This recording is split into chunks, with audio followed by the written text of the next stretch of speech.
우리 앞뒤 좌우 계신 분들과 함께 이렇게 인사하겠습니다. 온더하게 잘 오셨습니다. 네. 좋습니다. 여러분, 박근호 목사님께서 지금 기도원에 들어가셨습니다. 여러분, 목사님의 건강과 또 사역을 위해서 우리도 함께 기도해야 하지 않겠습니까? 함께 기도하는 밤 되기를 축복합니다. 우리 앞뒤 좌우 다시 한번 인사하겠습니다. 팔복을 받으세요. 아멘, 아멘.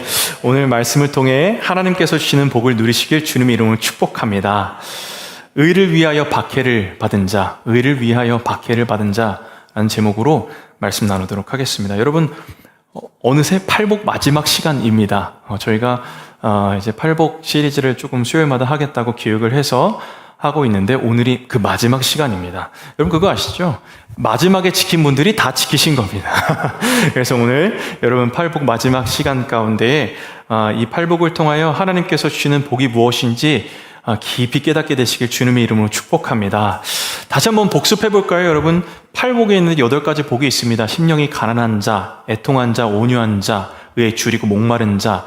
이 4가지가 먼저 나옵니다. 이 4가지는 어떤 거냐면 1번에서 4번까지는 뭐냐면 하나님을 향한 우리 내면의 갈망입니다. 하나님을 향한 내면의 갈망이에요. 그래서 하나님, 나 심령이 가난합니다. 천국을 도무지 내가 살 수가 없습니다. 내가 죄에 대해서 애통합니다. 그리고 하나님, 내가 온유한 자가 되고 싶은데, 온유한 자 기억나십니까? 하나님의 말씀을 따르는 자, 하나님 말씀에 길들여진 자가 온유한 자라고 있습니다. 그리고 의에 줄이고 목마른 자, 내가 하나님의 옳은 것에, 하나님의 의에 줄이고 목마릅니다. 이 4번까지의 팔복의 4번까지의 말씀은 나의 내면의 상태와 하나님을 향한 갈망이 있습니다. 그리고 5번째, 긍휼히 여기는 자, 마음이 깨끗한 자, 화평케 하는 자. 그리고 오늘 말씀에 의를 위하여 박해를 받은 자는 어떤 거냐면 하나님을 만난 사람, 내면의 하나님을 만난 사람이 어떻게 살아야 하는지 실천적인 삶을 주로 말해요. 그래서 하나님께 그 내면을 향한 갈망을 받은 사람이 이제는 어떻게 살아야 하는지에 대해서 나옵니다. 다른 사람들을 긍휼히 여기고 갈등을 중재해서 이 사람이 있으면 평화가 있다, 화평케 된다. 예수님께서 우리에게 피스메이커, 평화가 되신 것처럼, 그리고 또 정결한 마음으로 하나님을 성실하게 대하듯 사람들을 대하고. 너무나 좋은 말들입니다. 좋습니다. 오늘은 그 마지막입니다. 의를 위하여 핍박받는 자는 복이 있다. 천국이 저희 것이다. 끝판왕이 등장합니다. 이제 끝판왕이 등장하는데 긍휼히 여기는 것? 하나님, 그렇습니다. 해보겠습니다. 마음이 깨끗하게 사람과 하나님 앞에서 성실한 것 저 노력해 보겠습니다. 화평케 하는 자, 저를 통하여 갈등이 중재되고 평화의 왕이신 주님을 닮아가려 노력해 보겠습니다. 근데 주님, 의를 위하여 박해를 받는 자, 주님, 나 고난받아야 된다고요? 나 이건 좀 어려운데요? 여기가 어렵습니다. 박해를 받아요. 갑자기 난이도가 확 올라갑니다. 그런데 여러분, 이거 우리에게 주신 하나님의 말씀입니다. 하나님께서 힘 주시는 주님 안에서 순종하게 될 줄 믿습니다. 할 수 있으니까 주신 거예요. 근데 원리를 알아야 되잖아요. 어떻게 우리가 의를 위하여 박해를 받고 고난을 받고 고통을 받는데 이거 어떻게 즐거워합니까? 이걸 어떻게 견뎌낼 수 있으면, 아니 오히려 더 기뻐하라고 말합니다. 어떻게 기뻐할 수 있습니까? 오늘 말씀을 통해 여러분, 하나님의 의가 무엇인지, 의를 위하여 박해를 받는다고 했잖아요. 하나님의 의가 무엇인지, 그러면 의를 위하여 박해를 받는다는 건 뭔지, 그리고 이 고난을 통해서 우리가 어떻게 기뻐할 수 있는지, 이 모든 것들을 좀 살펴보려 합니다. 이 말씀들을 통해서 오늘 팔복의 말씀, 이 끝판왕까지 있는 복 다 받으시길 주님의 이름으로 축복합니다. 우리 앞뒤좌우로 한 번 더 인사하겠습니다. 팔복을 다 받읍시다. 마지막 복까지 다 받읍시다. 아멘. 여러분, 의를 위하여 박해를 받는 자는 복이 있다 했으니 우리 박해를 좀 먼저 살펴보도록 하죠. 여러분, 박해가 무엇입니까? 박해는 예를 들어 이런 거예요. 사전적 의미를 보면 사람이나 집단에게 해를 끼치고 괴롭히고 억압하는 것. 종교적인 이유로, 정치적인 이유로, 신념 때문에 부당하게 차별받거나 핍박당하는 것이 정의입니다. 이게 사전적 의미예요. 고난받고 박해당하는 거 누가 좋아합니까?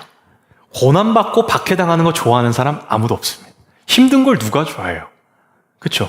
힘든 걸 좋아하는 사람이 아무도 없습니다. 이거는 근데 성경에서는 뭐라고 합니까? 복이다. 팔복에서 의를 위하여 고난을 받고 핍박을 받는 거, 박해를 받는 거 복이라고 하셨어요. 왜 이게 복입니까? 이게 저주 아닙니까? 오늘 말씀에서 뭐라고 말씀하세요? 10절을 다시 읽어볼까요? 10절 같이 읽겠습니다. 시작. 의를 위하여 박해를 받은 자는 복이 있나니 천국이 그들의 아멘. 복이 있다. 저는 이 말씀부터 일단 이해가 되지 않아요. 그리고 나서 이 말씀을 보는데 여러분 팔복의 말씀들의 특징이 있습니다. 뭐냐면 다 한 줄로 끝나요. 심령이 가난한 자는 복이 있나니. 그렇죠? 다 한 줄로 끝나요. 그런데 여러분 이 마지막 끝판왕인 8번째 의를 위하여 박해를 받은 자는 복이 오늘 본문 몇 절 읽으셨어요, 여러분? 3절 읽으셨죠? 10절, 11절, 12절. 이 3절을 할애해요. 왜냐하면 어떤 말씀입니까? 보통 한 절에 끝나는데 3절이 이게 유일합니다. 뭐냐면 오해하지 마. 이거 진짜 복이야. 그래서 더 부연 설명을 하신 거예요. 이거 고난을 받는다는 거는 오해할 수 있거든요. 고난을 받는다는 게 어떻게 복이야? 오해할 수 있기 때문에 그거 오해 아니야. 진짜 복이야. 천국의 상이 클 거야. 나를 위하여 박해를 받는 사람 상이 클 거야. 라고 말씀하시는 주님의 위로인 줄 믿습니다. 그러면 이제 하나하나 살펴볼게요. 박해를 받는 거 알겠어요. 그런데 뭘 위하여 우리가 박해를 받죠? 의를 위하여라고 나와 있습니다. 의를 위하여. 의가 뭔가요, 여러분? 의를 위하여 박해를 받으면 복이 있다고 했는데 의가 무엇입니까? 여러분 제 이름을 아십니까? 제 이름이 오찬의인데요. 제 이름의 마지막 의자가 오를 의자입니다. 그래서 부모님이 저게 하나님을 찬양하고 찬송하고 하나님의 오르심을 높이라고 제 이름을 찬의라고 지어주셨어요. 그런데 이 의자가 한문으로 오를 의자인데 정확하게 이 의가 여기서 나오는 옳은 것을 말합니다. 즉 뭐라고 합니까? 옳다라는 의자는 뭡니까? 하나님의 의는 성경에서 굉장히 핵심 주제 중에 하나입니다. 하나님의 의는 굉장히 중요한 주제 중에 하나예요. 하나님이 내리시는 결정과 모든 행동이 다 옳다는 겁니다. 모든 것이 옳다는 거예요. 그래서 시편 11편 7절에 이런 말씀이 있습니다. 시편 11편 7절에 여호와는 의로우사 의로운 일을 좋아하시나니 정직한 자는 그의 얼굴을 배우리다. 아멘. 여호와는 어떠시다고요? 의로우사 의로운 일을 좋아하시나니. 아멘. 하나님이 의로우시고 의로운 일을 좋아하신다는 거예요. 하나님은 선하시고 옳으신 분이라는 겁니다. 공의로운 심판을 하시는 분이라는 겁니다. 여러분 제가 십자가를 여러분 생각해 보시면 가장 먼저 떠오르는 단어가 뭐죠? 하나님의 사랑입니다. 하나님이 우리를 사랑하셨기에 하나님께서 우리를 구원해 주셨다. 너무 맞는 말씀입니다. 그런데 십자가에는 사랑만 있는 게 아니에요. 십자가에는 하나님의 공의와 사랑이 만난 장소가 십자가입니다. 왜 그럴까요? 하나님이 우리를 사랑하시니까 우리의 죄를 그냥 너 죄 안 지은 거야. 넘어가. 그냥 내가 너 사랑하니까 너만 봐줄게. 이게 아니에요. 내가 너 사랑하니까 너만 봐줄 테니까 너만 일로 그냥 몰래 넘어가. 그냥 내가 너 아는 사람이니까 몰래 이렇게 해줄게. 이게 아니에요. 하나님께서 우리를 사랑하시니 죄를 그냥 봐주고 넘어가신 것이 아니라 여러분 죄의 삭은 사망이잖아요. 하나님이 그 하나님의 법을 어떻게 어기시겠습니까? 그러면 공의로운 하나님을 할 수 없겠죠. 그래서 그 값을 치러야 했습니다. 그 대가가 있었어요. 그 값을 치러온 것이 바로 우리 구주 예수 그리스도신 겁니다. 값을 치른 거예요. 여러분 10억 빚을 지고 있다고 여러분 생각해 보십시오. 여러분 10억 빚을 만약에 지고 계세요. 10억이 내가 갚아야 될 돈이 10억이 딱 나옵니다. 그래서 얼마씩 갚아. 막막하지 않습니까? 근데 그 상황에서 구원은 갑자기 은행이 나타나서 그냥 없던 걸로 해드리겠습니다 고객님 하는 게 아니에요. 구원은 그게 아니라 누가 대신 10억을 진짜 지불한 거예요. 여러분을 위해서. 구원은 있던 거를 그냥 없애주는 것이 아니라 누군가가 진짜 대가를 치르고 지불한 것이라는 겁니다. 우리 구주 예수 그리스도께서 자신의 목숨으로 우리를 구하신 것, 대가가 있었다는 것. 그래서 십자가는 사랑만 있는 게 아니라 공의와 사랑이 만난 장소예요. 가장 크게 그것이 실현된 장소가 십자가입니다. 이것이 하나님의 공의입니다. 여러분 로마서 3장 23절에 이런 말씀이 있습니다. 모든 사람이 죄를 범하였음에 하나님의 영광에 이르지 못하더니. 아멘. 여러분, 우리에게 어찌 선한 것이 있겠습니까? 여러분, 사람은 태어날 때부터 죄인입니다. 제가 제 아들을 키우니까, 아들 둘을 키우잖아요. 제가 아들 둘을 키우면서 똑같이 느낀 게 있습니다. 둘 다 죄인입니다. 사람에겐 선한 것이 없습니다. 제가 제 아들을 보면서 좀 놀랐던 건 뭐냐면, 아들을 이렇게 보고 있는데 잘못을 했어요. 그 본인이 알아요. 그렇죠? 잘못을 하면 본인이 알아요. 그리고 잘못하면 제가 뭐라고 하지도 않았는데 눈도 못 마주쳐요. 그 옆에서 다른 소리를 하고 있어요. 하오니 이러고 다른 얘기를 하고 있어요. 제가 이렇게 하라고 가르쳐 준 적이 없습니다. 마치 아담이 자기가 죄 짓고 그 나무 뒤에 숨듯이 하나님이 뭐라고 하지도 않았는데 인간은 죄가 그 본성이 자리 잡고 난 이후로 어떻게 되냐면 자기도 알아요. 자기가 잘못한 걸. 그 안에 죄의 습성이 들어가 있는 겁니다. 그래서 제가 보고 이 사람이 다 죄인이구나 이걸. 그걸 가르쳐 준 적이 없는데 누구나 다 아는 거구나. 막 도망가려 합니다. 막 아빠한테 혼날까 봐 막 도망가려 합니다. 다른 소리 합니다. 인간은 태어나면서 악합니다. 어떻게 이것을 우리가 해결할 수 있겠습니까? 태어나면서 다 죄인입니다. 무슨 잘못을 해서 죄인이 아니에요. 근본적으로 그렇게 태어난 거예요, 우리는. 하나님 앞에 나아갈 수 없는 존재, 하나님을 찾을 수 없는 존재입니다. 모든 사람이 죄를 범하였으면 하나님의 영광에 이르지 못하더니, 여러분이 이 말씀이 어렵게 느껴지시죠? 단번에 말씀드릴게요. 하나님께 나아갈 수 없는 거예요. 그 길이 끊긴 거예요. 여러분 생각해 보십시오. 제가 서 있는 이 강단에서 제가 뛰어서 저쪽 끝에 문까지 한 번도 안 닿고 점프를 해서 나가야 된다고 생각해 보십시오. 높이 뛰기 선수가 와도 못합니다. 장대 이런 거 도움 없이 그냥 맨몸으로 여기서부터 제자리에 점프해서 저기까지 간다고 여러분 하실 수 있나요? 아무도 없습니다. 아무도 없어요. 심지어 여기가 낭떠러지라고 생각해 보십시오. 근데 건너야만 해요. 아무도 건널 수 없습니다. 마치 그 상태예요. The short of glory of God. 하나님의 영광에 미치지 못한다. 너무 부족하다. 가장 부족하다. 건널 수 없다. 만날 수 없는 존재. 그것이 우리라는 거예요. 그런데 방법 자체가 없을 때 선하신 하나님이 그 길을 내어주신 거예요. 로마서 3장 24절. 그리스도 예수 안에 있는 속량으로 말미암아 하나님의 은혜로 값없이 의롭다 하심 얻은 자가 되었느냐. 아멘. 값없이 의롭다 된 거예요. 하나님의 은혜로 값없이 의롭다 하심을 믿었다.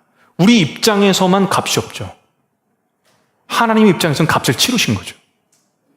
우리 입장에서는 값이 없잖아요. 여러분 구원을 위해서 무슨 값을 내셨습니까?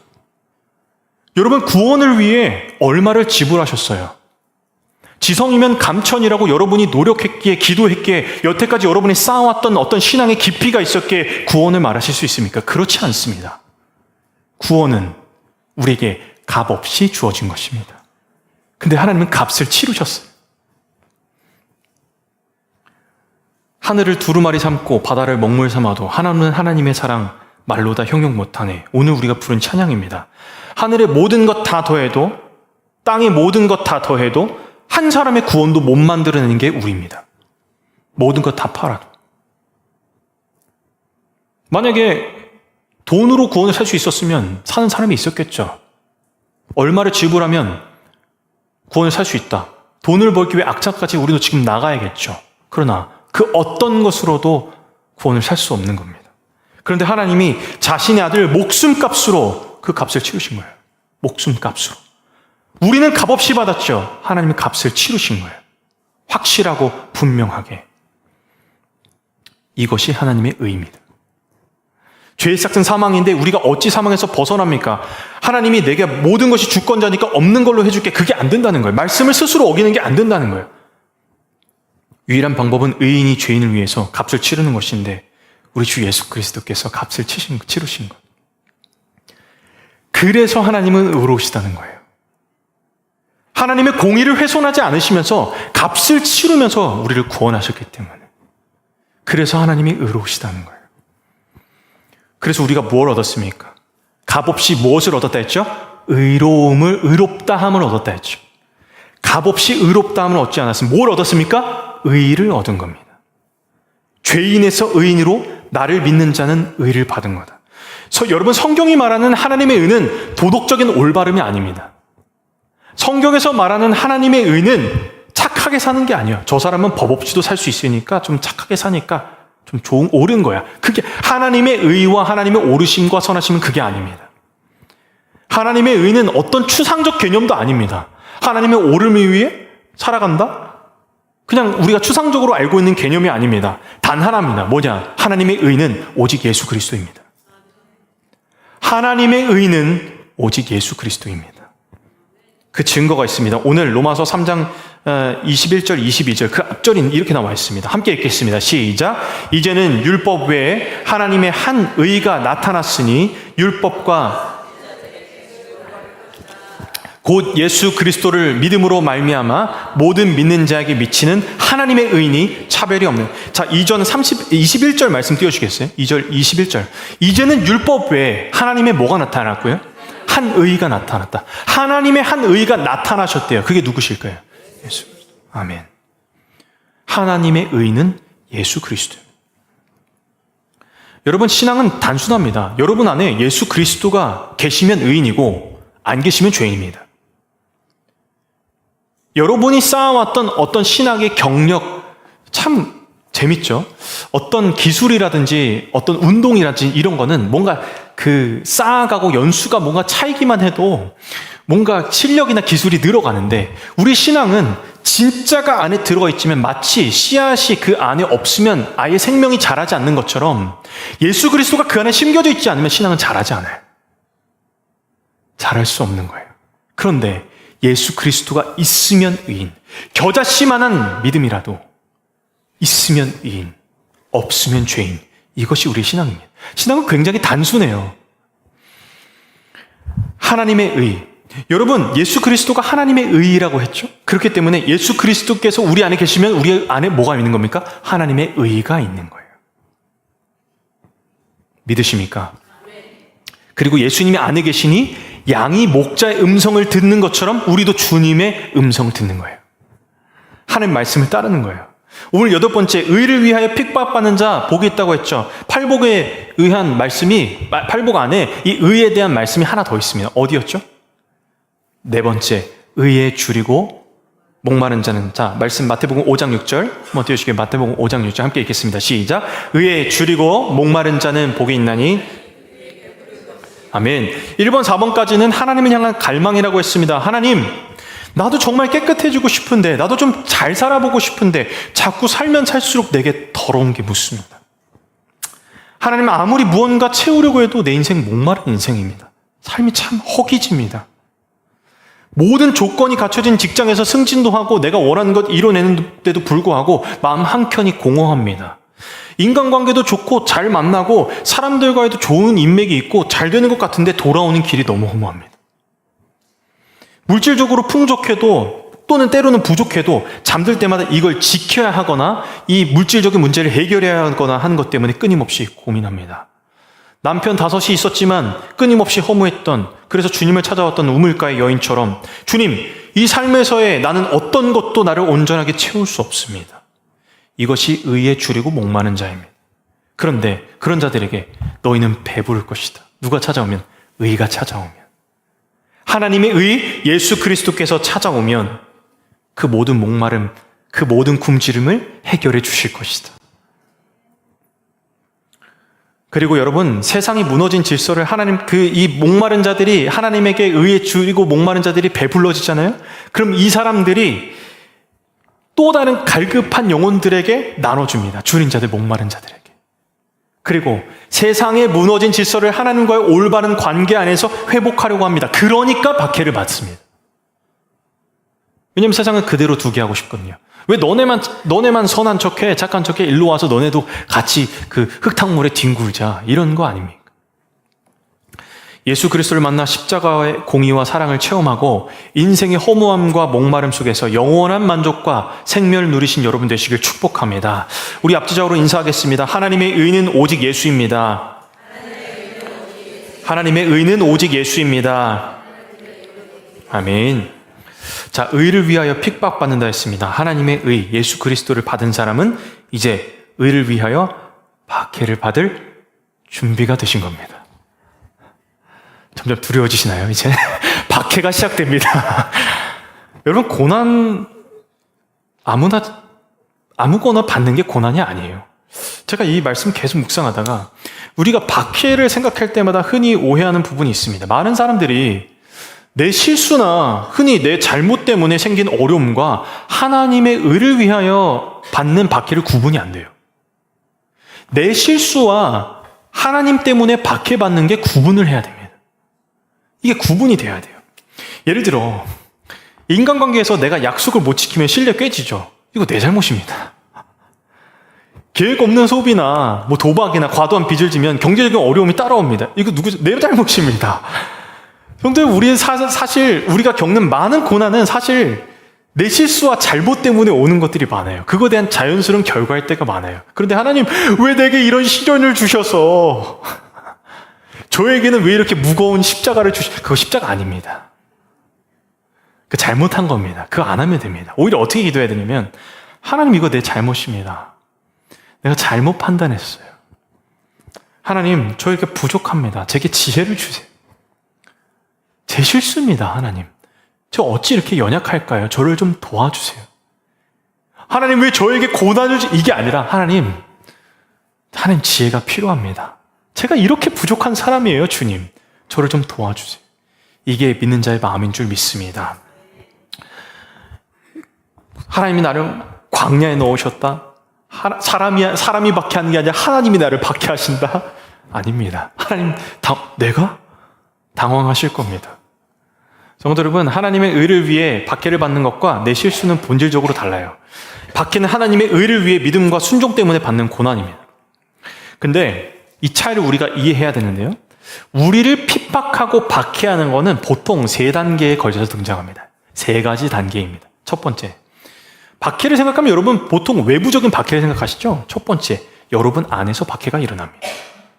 내 안에서 박해가 일어나요. 이게 해결이 돼야 돼요. 어떤 박해가 있습니까? 신앙생활하면서 겉으로는 평안해 보입니다. 근데 사실상 치열한 전쟁터는 여러분 마음 아닙니까? 사단은 밖에서 큰 공격을 하기보단 먼저 여러분 마음을 무너뜨리려고 해요. 네가 자격이 안 돼. 네가 무슨 신앙이냐. 너 같은 죄인이 무슨 자격으로 하나님 앞에 나아가냐. 계속 참수합니다. 기도해도 소용없어요. 기도해도 안 되잖아. 뭐 변하냐. 사단의 소리입니다. 여러분 안을 박해합니다. 여러분 마음 안을 뒤집어 놓습니다. 그것이 첫 번째, 내 안의 박해입니다. 예배 자리에 앉아 있어도 난 자격이 없어. 그래. 설교 말씀을 들으면서도 여러분, 저희가 설교할 때 여러분을 저격하거나 여러분을 소위 박해하거나 이러지 않습니다. 오히려 하나님의 말씀을 여러분을 일으키고, 하나님의 의도는 여러분이 주저앉아 있는 게 아니라 여러분을 일으키는 것입니다. 그러니 여러분 마음 가운데 박해와 사단의 공격이 올 때, 이거 사단의 공격이다. 여러분을 누군가 무너뜨리려거든, 여러분의 마음을 뒤집어 놓으려거든, 이거 사단의 공격이다. 너가 죄인인데 어떻게 여기 앉아 있을 수 있어? 너가 그렇게 실패했는데 어떻게 이렇게 직분 갖고 하나님 앞에 나와서 예배할 수 있어? 예배할 수 있습니다. 왜요? 여러분 완벽해야 예배드리시면 누가 예배드릴 수 있겠습니까? 제가 제 찬양팀 많이 하다 보니까 어떤 청년들이 이렇게 오면, 목사님, 제가 정말 하나님 말씀대로 살고 싶은데 못 살아서 저는 자격이 없는 것 같아서 이번 주 찬양팀 못 쉬겠습니다. 못 하겠습니다. 그래? 그래? 그럼 나도 못할 것 같은데? 누가 할 수 있겠습니까?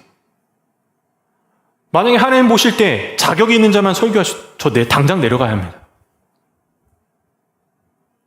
하나님, 제가 어떻게 설교할 수 있겠습니까? 제가 무슨 자격이 있고, 제가 얼마나 깨끗해서 하나님 앞에서 이런 하나님의 귀한 말씀을 설교할 수 있겠습니까? 여러분 안에 참수하는 그것이 있어요. 첫 번째, 그 박해를 이겨내셔야 합니다. 여러분, 여기서 중요한 사실이 있어요. 바울도 이런 내적 싸움을 했죠. 로마서 7장 19절 24절에 내가 원하는 바 성을 행하지 않았고 도리어 원하는 바 악을 행하노다. 오호라, 나는 공고한 사람이다. 이 사망의 법에서 누가 나를 건져내랴.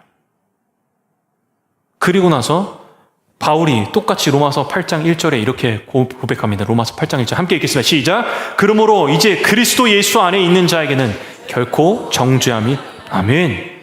누가 여러분을 정죄하십니까? 여러분의 마음이 여러분을 정죄하고 있지 않습니까? 첫 번째, 누가 정죄합니까? 외부 말고요. 누가 정죄합니까? 여러분 마음이 정죄할 때 그리스도 예수 안에 있기 때문에 나는 정죄함이 없다. 어떠한 정죄도 나에게 없다. 내가 자격이 있어서가 아니다. 그리스도께서 값을 치르셨다. 하나님의 의, 예수 그리스도가 내 안에 계신다. 이것이 그 내면을 이겨나갈 수 있는 힘인 줄 믿습니다. 자, 두 번째. 박해는 세상에서만 오는 게 아니라고 했죠. 내 가정과 교회에서 옵니다. 내 내부에서 와요. 내 측근들에게서 와요. 믿음 때문에 결정한 선택이 때로는 가족과 충돌을 일으키기도 합니다. 신앙적인 이유로 생활 방식을 바꾸면서 왜 그렇게까지 해야 하느냐, 반대와 불신을 경험할 수 있습니다. 가족이 신앙을 이해하지 못할 수 있습니다. 우리 가치관과 선택을 비난하거나 조롱할 수 있습니다. 그때 마음이 상하고 다치죠. 여러분, 그런데 놀랍게도 가정뿐만 아니라 성경에서 예수님을 가장 심하게 박해한 사람들이 누굽니까? 바리새인 사두개인들 아닙니까? 제사장들. 누굽니까? 교회에 있는 사람들이었어요. 오늘날도 마찬가지죠, 여러분. 교회 안에 여러분, 교회를 외부가 많이 박해한다고 생각하시죠? 아니요. 생각보다 교회 안에서의 일들이 많이 박해가 일어납니다. 어떻게 일어나냐면 교회 안에 은혜가 없거나 하나님의 의가 아니라 자기 의를 가진 사람들이 박해합니다.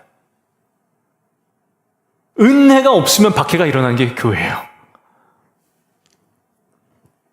여러분, 우리는 믿음을 지키려는 성도를 향한 비난하거나 질투하거나 비교하거나 교만한 이 모든 것이 교회의 내부 박해입니다. 가정과 교회 안에서 박해는 외부의 공격보다는 조금 더 섬세해요. 되게 섬세하게 와요. 힘들게 봐요. 하지만 하나님께서 우리 가정을 아시고 교회 안에 상처를 아시고 모든 것을 치유하실 줄 믿습니다. 주님께서 지키시기 때문에 이거 분별해서 우리 안에 가까운 곳에서 있는 박해들을 주님의 믿음으로 잘 이겨내야 할 줄 믿습니다.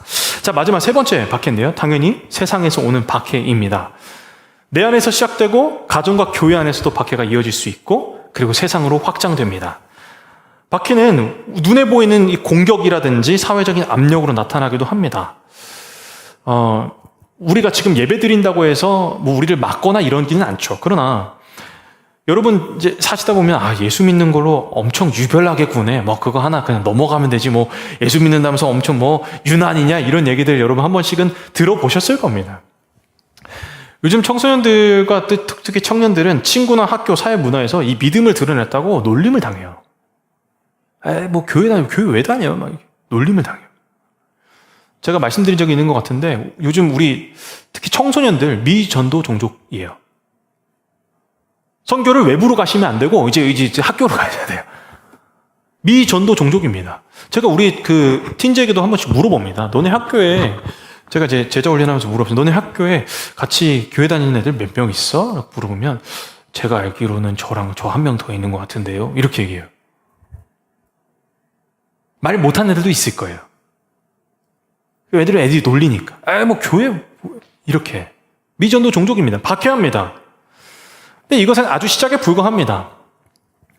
여러분, 세상에서 우리를 향한 조롱과 배척은 어떤 거냐면 하나님의 의를 붙들고 있다는 오히려 증거가 돼요.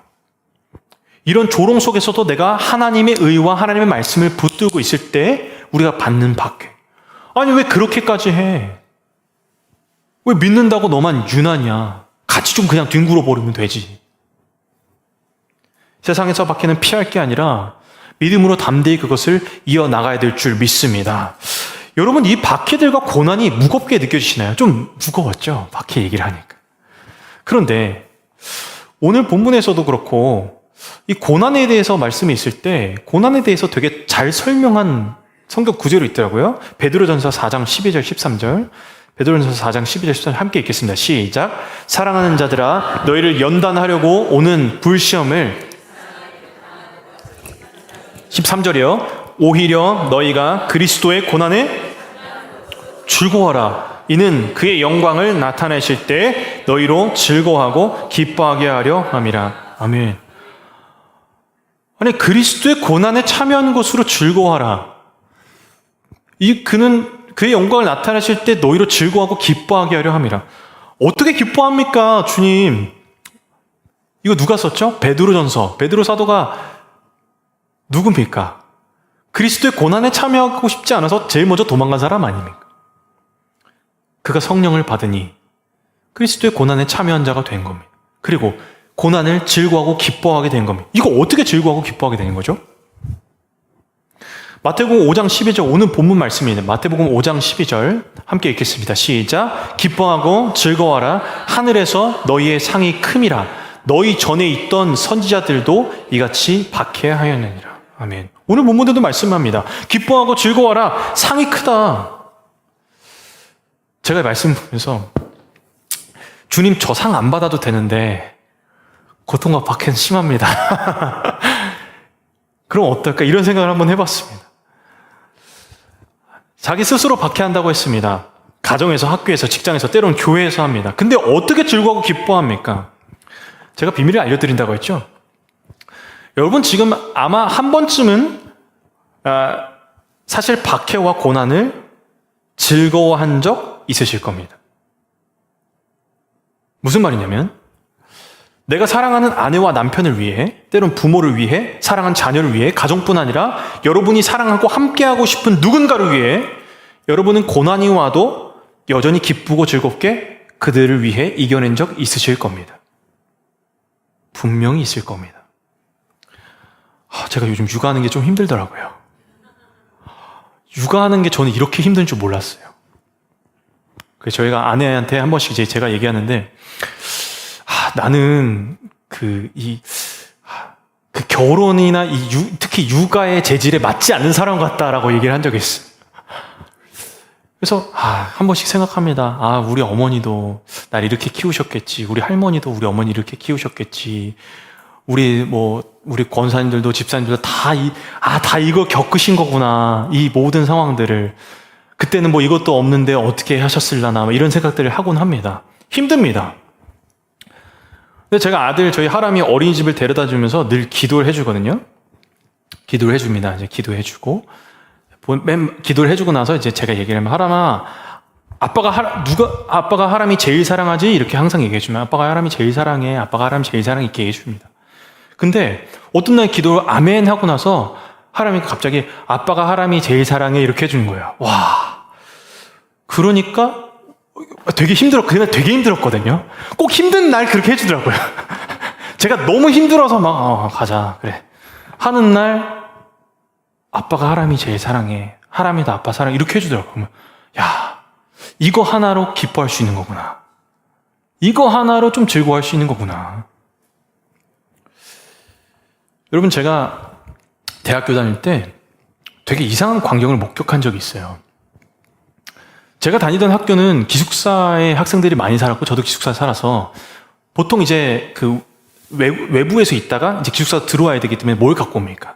캐리어나 막 짐 같은 걸 엄청나게 갖고 옵니다. 특히 학기 초가 되면 막 박스가 막 몇 박스씩 막 이삿짐 센터들이 막 날아다니는 것처럼 막 이렇게 몰려들어요. 그런데 제가 굉장히 이상한 광경을 하나 목격한 적이 있습니다. 어떤 남학생이 이렇게 대단히 많은 짐을 들고 있어요. 짐을 들고 있다가 그걸 자기 거 이제 갖다 놓고 왔는지 내려놓고 와서 버스에서 어떤 여학생이 내리는데 여자친구인 것 같아요. 여자친구 같은데 막 짐이 엄청나게 많습니다. 여자들이 짐이 굉장히 더 많더라고요. 박스를 이렇게 쌓아놓고 이제 이 끌차를 갖고 오고 있는데 그거를 받아서 캐리어까지 메고 배낭까지 메고 웃으면서 바로 들어가는 것도 아니고 막 돌더라고요. 거기를. 산책을 하고 얘기를 하더라고요. 제가 그러면서 야, 뭔가 이상하다. 제가 여러분들에게 말씀드리고 싶은 건 이겁니다. 여러분, 무거운 짐을 드는 건 힘든 거니까 안 힘든 겁니까? 힘든 겁니다. 무거운 짐을 지는 건 힘든 거예요. 근데 그 남자의 표정은 즐거웠어요. 기뻤어요. 너무 행복했어요. 세상의 모든 걸 가진 것처럼 보였어요. 마치 내가 이 사람을 위해서 이렇게까지 해줘도 되나 싶을 정도로 너무 해맑게 웃고 가는 거예요. 힘든 거 들고 가는데. 여러분, 물리적으로 고난이 힘듭니다. 어렵습니다. 힘든 겁니다. 그런데 사랑하는 사람을 위해서는 뭐든지 할 수 있어요. 여러분, 사랑하면 고난도 가벼워요. 사랑하면 고난도 즐거워요. 오늘 우리가 확인해야 할 것은 무엇입니까?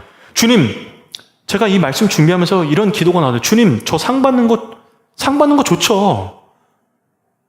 의를 위하여 박해를 받는 자 기뻐하라 즐거워라. 너희 상이 크다고 했으니까 주님, 저 상 받고 싶어요. 이 땅에서든 하늘에서든 상 받고 싶어요. 주님, 솔직한 마음입니다. 그런데 그것 때문에 참는 거 아니에요. 주님을 사랑하니까 주님이 나의 상급이면 됩니다.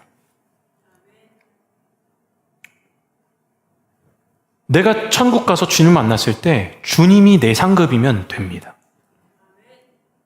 따라오는 거 상급 받고 싶죠. 이 땅에서 주님이 더 주시면 좋겠죠. 그런데 주님이 내 상급이면 전 좋아요. 그러니까 버틸 수 있는 거예요. 이 사랑으로 하나님을 사랑한 모든 사람들이 그토록 심한 박해와 죽임과 고통을 기쁨으로 견뎌낸 거예요. 즐거워한 거예요. 여러분, 예수님 제자들 보십시오. 매를 맞고 감옥에 가두고 무슨 짓을 해도 다시 기쁨으로 복음을 전합니다. 고난에 참여하는 것을 즐거워하라는 아까 그 말씀 베드로전서, 베드로가 한 겁니다. 예수를 십자가 지시니 도망갔던 그 베드로 맞습니다. 그런데 진짜 예수님 사랑하게 되니까 고난도 기뻐하라고 하는 겁니다. 스데반 보십시오. 돌로 맞으며 죽어가는데 주님을 보니 미소가 절로 나옵니다. 주님 나를 안아주시니. 의를 위하여 박해를 받은 자는 복이 있다 하는데 하나님, 나 복 받고 싶은데 나 박해 받나요가 아닙니다. 하나님의 의가 뭐였죠? 예수님이 있잖아요. 예수 그리스도였잖아요. 예수님을 위해 예수님을 사랑하니까 받는 고통, 그래 사랑하니까 견딜 수 있는 거예요. 기뻐할 수 있는 거예요. 여러분, 사랑하면 방법을 찾지만 사랑하지 않으면 핑계를 대요. 사랑하면 방법을 찾아내요. 어떻게든 해결할 방법을 찾아내요. 그렇지만 사랑하지 않으면 핑계를 찾아내요. 사랑하면 견딜 수 있고 사랑하지 못하면 포기하는 게 우리 인생입니다. 여러분, 주님 사랑하십니까? 혹시 주님을 사랑한다고 말하기에 부끄러우십니까? 주님이 먼저 우리를 사랑한다고 하시는 겁니다. 그 사랑을 받으십시오. 풍성히 받으십시오. 그리고 그 사랑을 힘입어 견디십시오. 아니, 기뻐하고 즐거워하십시오. 먼저는 주님이 여러분의 상급일 것입니다. 그리고 여러분을 위한 상급이 예비되어 있을 줄 믿습니다. 이것이 모든 박해 속에서 기뻐하고 즐거워할 수 있는 비결인 줄 믿습니다.